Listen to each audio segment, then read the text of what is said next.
পিঠের ভেতরে ডাইনির সঙ্গে। এস আমার পিঠের জাদুতে ভাই দুঃখ হবে শেষ। ওরে শোন, বুড়ি কি বলছে শুনেছিস? আইরে তোরা আপন যারা, থাকিস না আর পর। পিঠে আমার মস্ত বড়, পেটটা যেন ঘর। মানে বুড়ি আমাদেরকে পিঠের ভেতরে থাকার জন্য আমন্ত্রণ জানাচ্ছে গো। পিঠে আমার মস্ত বড়, পেটটা যেন ঘর। আয় রে তোরা আপন যারা, থাকিস না আর পর। তাহলে আর দেরি কেন, চলো মন্ত্র পড়ে ছোট হয়ে যাই। অমনি তারা পিঁপড়ের মতো ছোট হয়ে পিঠের ভেতরে ঢুকে পড়ল। আর ছোট্ট পিঠেটা ফুলতে ফুলতে বড় ঘরের মতো হয়ে গেল এবং গড়িয়ে পড়ে রইল উনুনেরই পাশে। কি আরাম বাবা, যেন লেপের তলায় ঢুকেছি। শুধু আরাম করলেই হবে, খিদে মেটাতে হবে না। ওই দেখ, বুড়ি থালায় সাজিয়ে সাজিয়ে দুধ পুলি রাখছে, হাত বাড়া। বুড়ি পিঠে নামিয়ে থালায় রাখতেই পিঠের ভেতর থেকে তিনটে সরু লিকলিকে হাত বেরিয়ে টুপটাপ করে দুধ পুলিগুলো তুলে নিল। কি আমি তো গুনলাম 10টা, হলো কেন 7টা? মতি কি খেলো? না, মতি তো ঘুমোচ্ছে। হয়তো ইঁদুরেই খেয়েছে। রেগে গিয়ে বুড়ি পিঠে ভাজতে ভাজতে আবারও ছড়া কাটলো। চুরি করে খাস যদি মটকাবো ঘাড়, দাঁত দিয়ে চিবিয়ে খাবো, ভাঙবো পিঠের হাড়। কচাং করে কামড় দেবো, ছাড়বো না রাজ। পিঠে চোরকে শিক্ষা দেওয়া আমার আসল কাজ। বুড়ি তো এমনি আপন মনে ছড়া কাটে, কিন্তু বুড়ির এই ছড়া শুনে পিঠের ভেতরে ডাইনি এবং তার পরিবার ভয়ে সিঁটিয়ে গেল। ওরে বাপরে, বুড়ি বলছে কি? বুড়ি বলছে কামড় দেবে। হ্যাঁ,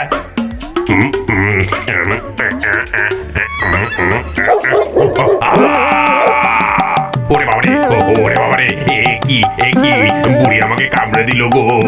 বুড়ি আমাকে খেয়ে ফেললো। ওগো, বুড়ি কোনো সাধারণ মানুষ নয় গো। আমরা কি বিপদে পড়লাম গো। বুড়ি নিশ্চয়ই আমার থেকেও কোনো বড় ডাইনি। ও আমাদের খেয়ে ফেলবে গো। এদিকে রাত বেড়েছে, বুড়ির পিঠে বানানোরও ধুম পড়েছে। হঠাৎ বুড়ি দেখলো হাঁড়িতে গুড় শেষ, তার মুখ ভার হয়ে গেল। সে রেগে গিয়ে আবারও ছড়া কাটলো। হায় হায়, গুড় ফুরলো, হাড়ি হলো খালি। পিঠে আমার খারাপ হলো, কারে দেব গালি? পিঠের ভেতর আছিস যারা, শুনে রাখ তোরা। এক্ষুনি চাই নতুন গুড়ের ঠিক 10টি ঘরা। গুড় না দিলে বংশ শুদ্ধ, চিবিয়ে খাবো হাড়। বটি দিয়ে কাটবো, মটকে দেব ঘাড়। বুড়ির রাগের মাথায় যেটা তার মাথায় আসে তাই নিয়েই ছড়া কাটে, কিন্তু পিঠের ভেতরে থাকা ডাইনিরা বুঝলো অন্য কথা। মাগো, বুড়ি বলছে গুড় না পেলে আমাদের চিবিয়ে খাবে। সর্বনাশ, তোমার আঙুল খেয়েছে, এবার আমাদের পালা। ওগো ওগো, আর বসে থেকো না গো, বুড়ির গুড় চাই। আমি আর মার খেতে পারবো না। চলো শিগগির গ্রামের থেকে যেখানে পারি আমরা গুড় নিয়ে আসি। মাঝরাতে গ্রামের মানুষ দেখল এক অলৌকিক দৃশ্য। 10টা গুড়ের কলসি শূন্যে ভেসে ভেসে কুজো বুড়ির উঠোনে এসে নামলো। ডাইনি পরিবার ভয়ে ভয়ে 10 ঘড়া নলেন গুড় বুড়ির উনুনের পাড়ে সাজিয়ে রাখলো। এদিকে সকালে ঘুম থেকে উঠে 10 ঘড়া গুড় দেখে বুড়ি তো অবাক, ভাবলো এ কি এতগুলো গুড়ের হাড়ি? মা লক্ষ্মী বুঝি দয়া করে দিয়ে গেছেন। জয় মা। গুড় তো এলো, কিন্তু বিপদ কি আর একা আসে? গুড়ের গন্ধে গর্ত থেকে বেরিয়ে এলো বড় বড় লাল পিঁপড়ের ফৌজ। বুড়ি ঘুমের ঘোরে গায়ে পিঁপড়ে উঠতেই ধড়ফড় করে জেগে উঠল। পিঠের গায়েও কয়েকটা পিঁপড়ে দেখে সে রেগে আগুন। মিষ্টি লোভে পিঁপড়ে জোটে, কামড়ে করে ঘা, ভেতরটা যে ফোপড়া হবে।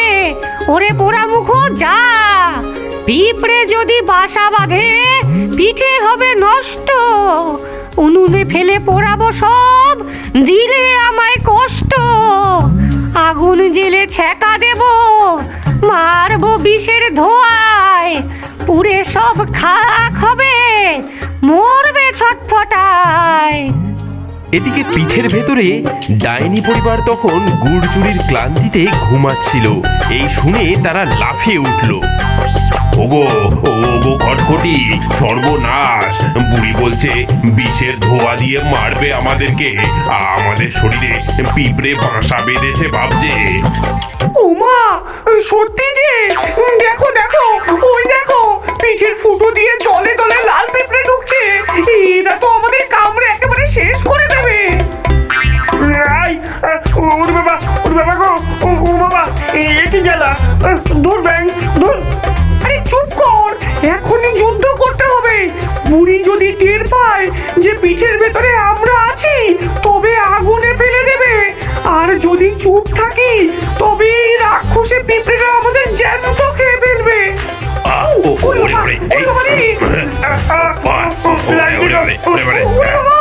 শুরু হলো এক অদ্ভুত যুদ্ধ। পিঠের ভেতরে 3 ভূত আর হাজার হাজার লাল পিঁপড়ে। ডাইনি জাদুর ফু দিয়ে পিঁপড়ে ওড়াতে চায়, কিন্তু পিঠের ভেতরে জায়গা কম। ডাইনির স্বামী পিঁপড়ে পেটাতে লাগলো, এদিকে চিমটে ব্যথায় চিমটি কাটতে লাগলো।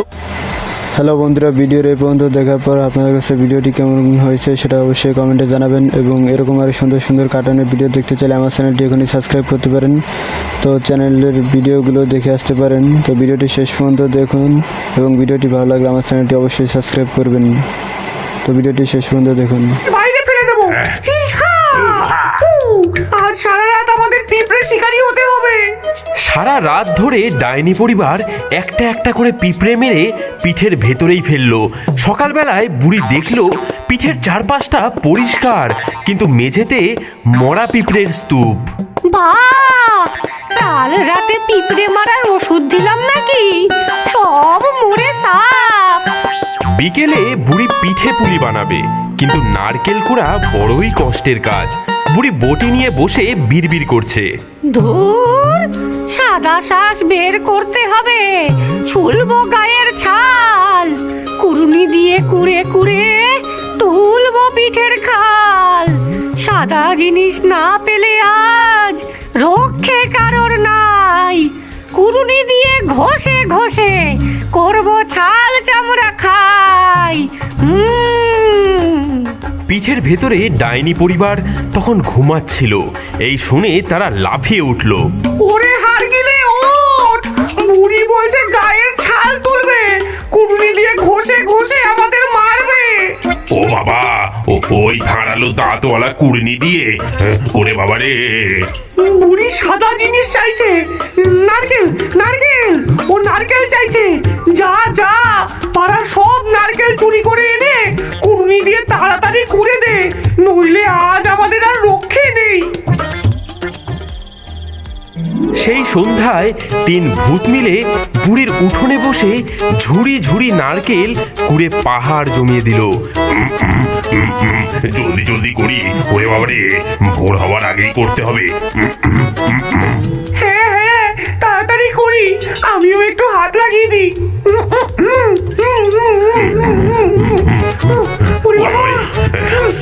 ছাল চামড়া সব উঠে গেল। বুড়ি এসে দেখে অবাক কাণ্ড, কে এত সুন্দর করে নারকেল কুড়ে রেখে দিয়েছে। এবার চালের গুঁড়ো করার পালা। বুড়ির ঢেকিটা অনেক পুরনো। বুড়ি সেটাকে পা দিয়ে দেখছে নড়বড় করছে কিনা।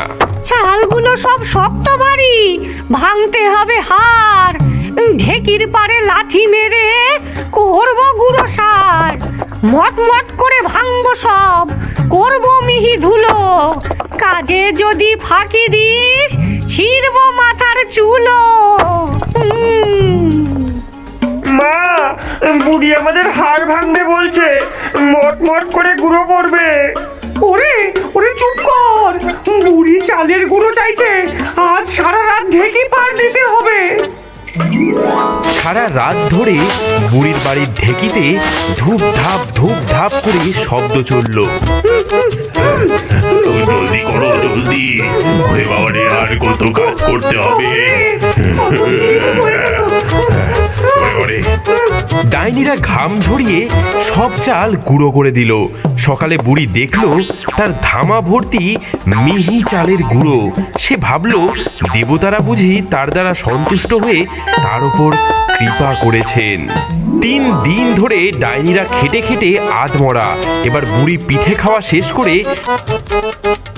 বাসি পিঠেটার দিকে তাকালো। অনেক দিন ধরে পড়ে থাকার জন্য পিঠেটার থেকে দুর্গন্ধ বেরোচ্ছে। বাসি পিঠে শক্ত ভারী, খাওয়া তো আর যাবে না। আগুনে ফেলে পোড়াই ওটা, কেউ তো খুঁজে পাবে না। পুড়ে সব ছাই হবে, মিটবে আপদ বালাই। আগুনে পুড়লেই পচা গন্ধ, বলবে আমি পালাই। আগুনে পোড়াবে এই শুনে ডাইনি পরিবারের ধৈর্যের বাঁধ ভাঙলো। মৃত্যু ভয় তাদের গ্রাস করলো। ওগো পালাও পালাও, বুড়ি আমাদের জ্যান্ত পোড়াবে বলছে, পালাও। পিঠের ভেতর থেকে ধোঁয়া হয়ে বেরিয়ে এলো 3টে বিকট মূর্তি। থামো থামো গো দয়াময়ী বুড়ি, আমাদের পুড়িও না, দয়া করো। দোহাই মা জননী, আমাদের মেরো না, আমরা তোমার সব হুকুম মেনেছি। আমরা 10 ঘোড়া গুঁড়ো এনে দিয়েছি, নারকেল কুড়েছি, সারা রাত ঢেকেতে চালও গুঁড়ো করেছি, তোমার সব কাজ করে দিয়েছি, তবুও আমাদের পোড়াবে। আমাদেরকে ছেড়ে দাও, দয়া করো। হ্যাঁ, ওরে বাবা রে, ওমা, তোরাই তাহলে গত 3 দিন ধরে আমার সংসারে সব কাজ করেছিস, আমার চাল গুঁড়ো করেছিস, আমার জন্য গুঁড়ো তোরাই এনে দিয়েছিস। হ্যাঁ গো মা, ভেবেছিলাম কাজ না করলে তুমি আমাদেরকে চিবিয়ে খাবে। তোমার ওই জাদু দাঁতের কামড় খেয়ে আমরা বড্ড ভয় পেয়ে গিয়েছিলাম। ওরে বোকা ভূতের দল, আমি তোদের খাবো কেন? আমি তো পিঠে খাওয়ার ছড়া কাটছিলাম। তোরা ভয়ে ভয়ে আমার সেবা করেছিস, এমন হাড় ভাঙা খাটুনি খেটেছিস। আমি কিনা তোদেরকেই পোড়াতে যাচ্ছিলাম। আয় আয়, আমার কাছে আয় সব। তোরা ভূত হতে পারিস, কিন্তু তোরা বড় মেহনতি। যে আমার সংসারের শ্রীবৃদ্ধি করেছে, তাকে কি আমি খালি হাতে ফেরাতে পারি? আমাদের মারবে না? মারবো কেন? আজ তোদের নেমন্তন্ন।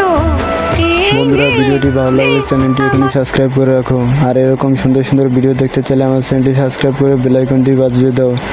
তো চ্যানেলটি সাবস্ক্রাইব করে রাখো এখনই। ডাইনি পরিবার বহুদিন পর